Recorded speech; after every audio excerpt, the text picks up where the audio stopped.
श्री हनुमान जी महाराज की जय। श्री कामदानाथ भगवान की जय। श्री सद्गुरुदेव भगवान की जय। श्री यज्ञनारायण भगवान की जय। सकल संत समाज की जय। सकल भक्त समाज की जय। भारत माता की जय। जय जय सीता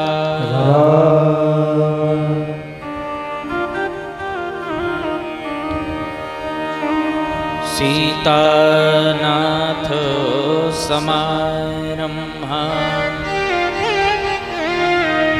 श्रीरामानन्दार्य मध्यमा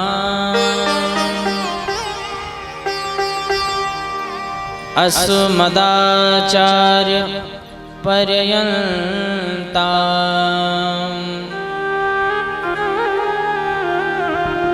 वन्दे श्रीगुरुपरम्परा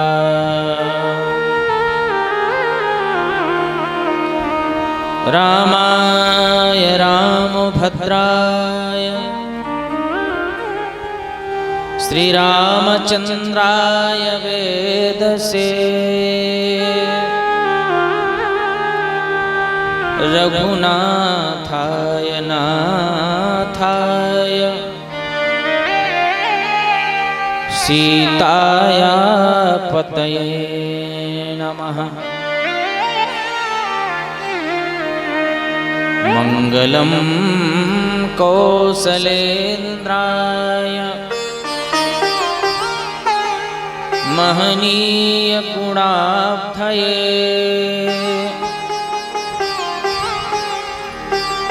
चक्रवर्ती तनूजाय श्री राघवेन्द्राय मंगलम्। चिदचिदभ्यां विशिष्टाय शिष्टपक्षसुरक्षणे सच्चिदानन्दरूपाय श्रीराघवेन्द्राय मंगलम्।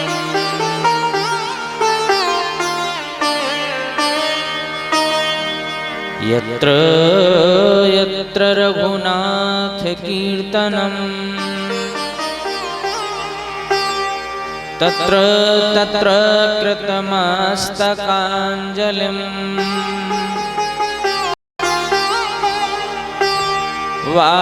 बाष्पवारि परपूर्णलोचनम् मारुतिं नमत राक्षसान्तकम्।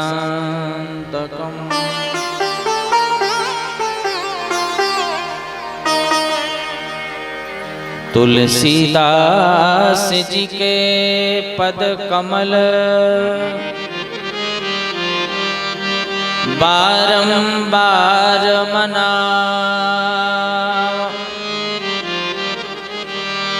गुण गावहु सिया राम के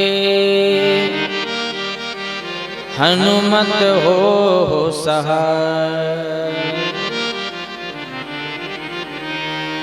रे मन सबसे निरस होए अब तो सरस राम से हो।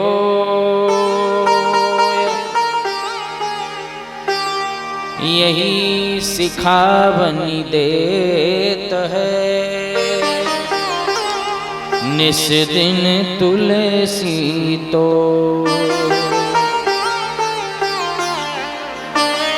मन तो अति मलिन है ये धोय न छूटे रंग कै छूटे हरि भजन सो के संतन के संग। लोक कर झावन कारण, अब तो कहाँ कहाँ नाम माथ, सब नाथन के नाथ हैं, मेरे कामदनाथ। बोलिए श्री कामद बिहारी सरकार की जय। 2 बार हरिनाम संकीर्तन। इसके पूर्व में सस्वर सभी लोग मंगलाचरण करेंगे। लोकाभिरामम् रणरंगधीरम्, लोकाभिरामम् रणरंगधीरम्, राजीवनेत्रम् रघुवंशनाथम्, राजीव नेत्र रघुवंशनाथम्। ये प्रसंग के माध्यम से आपने श्रवण किया कि आज धनुष को जैसे ही तोड़ा तो जनक जी महाराज ही प्रसन्न नहीं हुए, पूरा समाज ही प्रसन्न हो गया और श्री सीताराम विवाह सविधि संपन्न हो गया। सीताराम विवाह में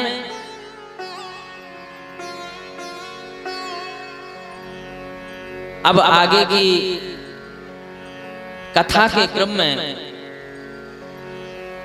हम सुनेंगे ही श्री सीताराम जी का विवाह महोत्सव। चूंकि हमारा तो हुआ नहीं है तो हम बहुत ज्यादा विवाह के बारे में जानते समझते नहीं हैं, लेकिन लोग बाग बूढ़े बुजुर्ग यहाँ पर बैठे होंगे, वो कह देते हैं कि विवाह तो नहीं किए लेकिन बारात तो की होगी। तो हमारे कामदगिरि पीठ संस्थान में पूज्य महाराज जी के द्वारा जो प्रकल्प चलाए जाते हैं उनमें कुछ युगल दंपत्ति भी सेवा देते हैं, जो निरंतर लगभग ऐसी उनकी संख्या 200 परिवार की संख्या है। 200 परिवार के जो भी बच्चे होते हैं, जो भी बेटियां होती हैं, उनको स्वयं महाराज जी गोद लेकर के उनका विवाह करते हैं। कामदगिरि पीठ के माध्यम से ये सेवा चलती रहती है। तो निश्चित है कि जब महाराज जी ने इस समाज को ही अपना बना लिया और अपना जीवन ही, अपना सर्वस्व समर्पित ही कर दिया, तो जो भी कुछ होगा उनमें हम सभी लोग उपस्थित तो रहेंगे ही।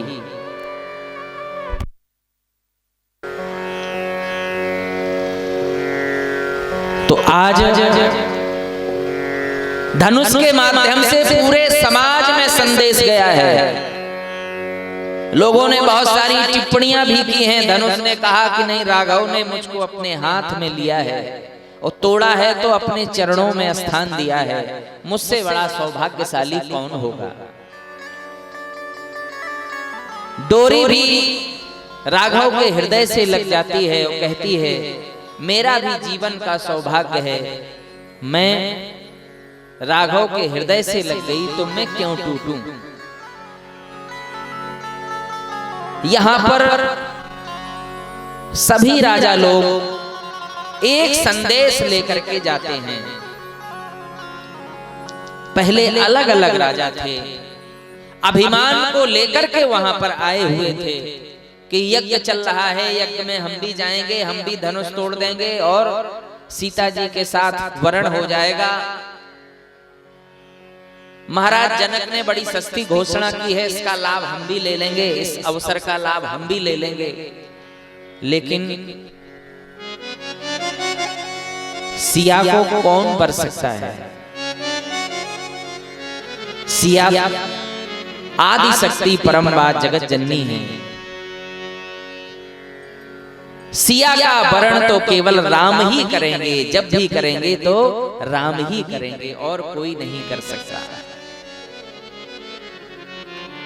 उस छवि का दर्शन करने के लिए वहां साधु राजा भी पहुंचे, अभिमानी राजा भी पहुंचे,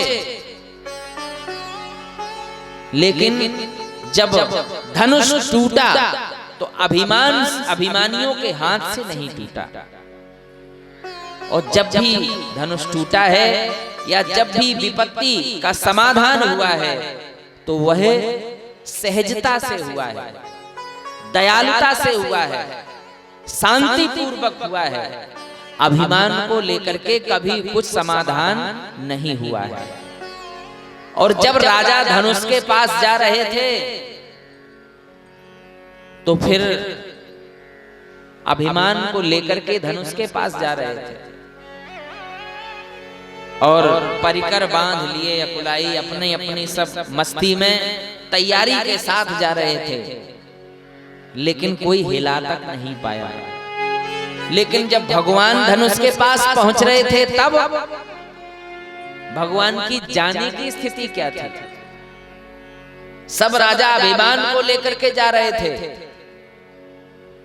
लेकिन हमारे श्री ठाकुर जी कैसे जा रहे हैं? यहां चलने में ही अंतर है। क्या है? सहज ही चले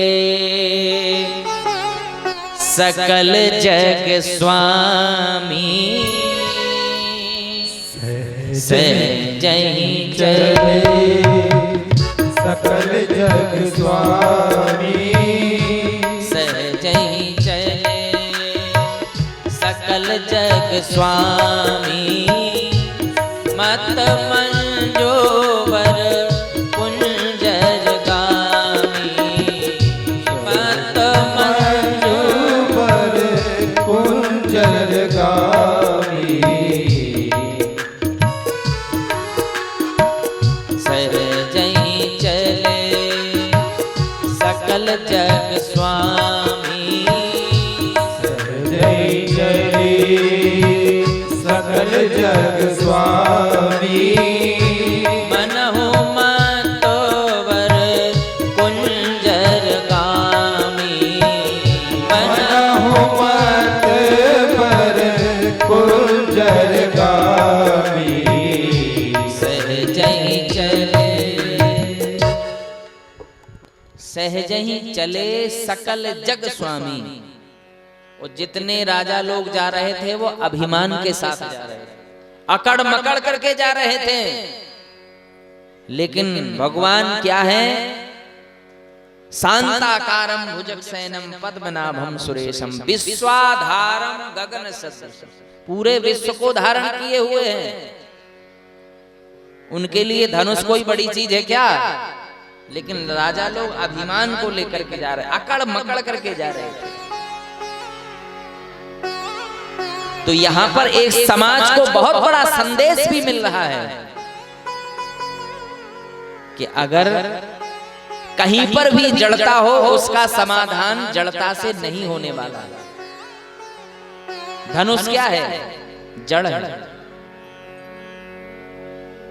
क्या जड़ता से जड़ता का समाधान हो सकता है? निश्चित है कि समाधान होने वाला नहीं। लेकिन जैसे ही ठाकुर जी सहज ही चले सकल जग स्वामी, मनहु मत वंजर कुंजर गामी, धीरे धीरे धीरे धीरे धीरे चल रहे हैं, उनकी चाल ही बता रही है। और लोग बात कह रहे हैं कि अरे ये धनुष तोड़ेंगे, ये धनुष तोड़ेंगे। जिस धनुष को रावण बाण छुआ नहीं चापा, हारे सकल भूप करी दापा। और ये धनुष को तोड़ेंगे। रावण और बाणासुर तक हिला तक नहीं पाए, और इतने सारे राजा यहाँ पर बैठे ये भी छू तक नहीं पाए। और इनसे अपेक्षा है जो छोटे छोटे सुकुमार हैं ये धनुष को तोड़ेंगे। पूरा समाज इस दृश्य को देख रहा है, लेकिन हमारी सिया जो सिया जो भी प्रार्थना कर रही हैं कि नहीं नहीं आप इतने हल्के हो जाओ। धनुष से भी प्रार्थना कर रही हैं, गजानन भगवान से भी प्रार्थना कर रही हैं और धनुष से कह रही हैं कि आप इतने हल्के हो जाओ, इतने हल्के हो जाओ। तो धनुष बोला कितने? कोई मापदंड है कि ये कितने ग्राम वजन उठाएंगे कि तोला में उठाएंगे? भाई हमको तो देखने में तो बहुत सुकुमार लग रहे हैं। भानु तिलक श्रम बिंदु सुहाए, जिनको पुष्प तोड़ने में ही पसीना आ गया हो बगिया में, पुष्प वाटिका में, तो हमें तो नहीं लग रहा कि ये धनुष को तोड़ेंगे। धनुष खुद कह रहा है कि कितने ग्राम के हम हो जाएं, जितना तोड़ देंगे। सियाजू ने कहा ये हमारे सरकार हैं, इनकी क्षमता को तुम नहीं जानते। तुम्हारा ही सौभाग्य होगा, तुम इतने हल्के हो जाओ, तुम इतने हल्के हो जाओ जितने रघुनंदन उठा सके। अच्छा इतने कितने? बोले अभी तक तो आपने निज जड़ता लोगन पर डारी, अब तो हरहु हो रघु पतहि निहारी। अभी तक तो आप जड़ थे, लेकिन अब तो इतने हल्के हो जाओ, इतने हल्के हो जाओ जितने रघुनंदन उठा लें। तो धनुष बोलता है कितने? 50 ग्राम, 100 ग्राम, तोला? नहीं नहीं। ठाकुर जी की चाल देखो, ठाकुर जी की छवि देखो, और बस उस छवि का दर्शन करने के बाद आपको वही स्वरूप धारण कर लेना है। और यहाँ पर प्रार्थना कर रही हैं गणनायक बर दायक देवा